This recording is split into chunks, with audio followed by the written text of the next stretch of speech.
The road to recovery can mean different things based on the injury. Just ask Matt Stefka. I've broken my hand. I have torn both my ACLs and meniscuses, and I've shattered my shoulder and torn my labrum. I've had 2 concussions before. I've had one very serious one where I was out for about a month, where I left school and I wasn't even allowed to do homework or anything, and I've had one where it just lasted about a week and it was quick and I was back in action. Going with the concussions, I haven't really felt anything with my head, obviously. You know, I'm doing well in school and nothing has bothered me.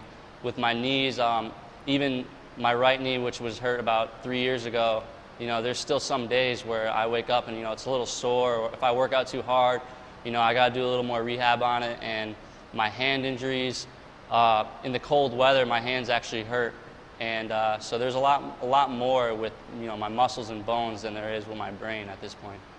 To get a second opinion, I talked to Liz Stella, who's a registered nurse at Middlesex Hospital and mother to a son who participates in youth football. Well, ACL tears, a broken bone, it can be observed. You can see the healing process. The ACL tear, you know, on MRI, they can see how badly it's torn, and you know, usually surgical intervention can heal those up. The problem with the brain injury is the level of injury to the brain, and it takes a long time for the tissue to heal. So it's kind of the multiple concussion on top of concussion adds a lot of loss of brain tissue and injury to the cells.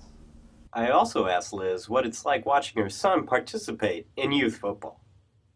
My son is a small guy, and he loves to be out there tackling the biggest guys out there.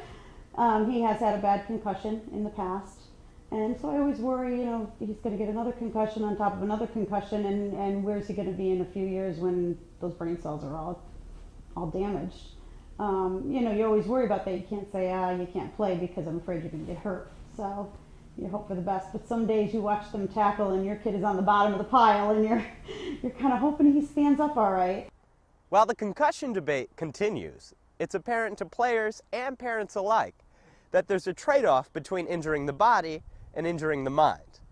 However, the fact remains that the best injury is no injury at all. For Q30 Sports, this is Gary Gurecki.